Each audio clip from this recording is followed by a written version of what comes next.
हूँ art and craft आमर vision हूँ गोटे आर्ट आउ क्राफ्ट को गोटे प्लाटफर्म दवा जो मैंने ट्रेंड नुहति और ट्रेंड अच्छा घरे बस आर्ट करूँ गोटे प्लाटफर्म देकी सोशल मीडिया प्लाटफर्म को आने आ सब ओडिशार कल्चर और इंडियन कल्चर को आगू नवा ये आर्ट पाई आम पथ उत्सव कंपटीशन कराऊँ स्कूल पिला नर्सरी पिला नहीं कि स्कूल 10th पिला पर्यटन पार्टिसिपेट करुँच देखिपे कलरिंग आर्ट या छोट छुआ जे कलर करें तापाई भी डिफरेंट डिफरेंट कैटेगरी रखीचु जो मैंने वाटर कलर करती कैरम कलर करती जेको टाइप कलर आम समूह पार्ट दूचु आम विजन हूँ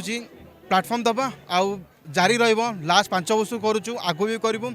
आमर यूनिक आर्ट एंड क्राफ्ट दुईटा मिशन विजन को लेकिन गोटे आर्ट स्किल डेवलपमेंट करवा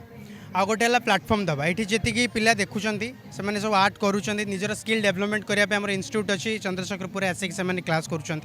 देन जो मैंने प्लाटफर्म दबा जहाँ मुझे कहली जो मैंने घरे बसिक कम कर स्किल डेभलप हो पारे से आम सहित जोड़ी हेल्ले आप देखुए से सैड्रे गोटे मैडम अच्छा निजर बहुत हैंडीक्राफ्ट हाथ में तैयारी करथिबा जिनस गुड़ाक बिक्री करुँच जहाँकि आम सहित जोड़ी हेल्ले से केमती आगु प्लाटफर्म पाइबे से निजर स्वतंत्र परिचय केमती सृष्टि हम तार आम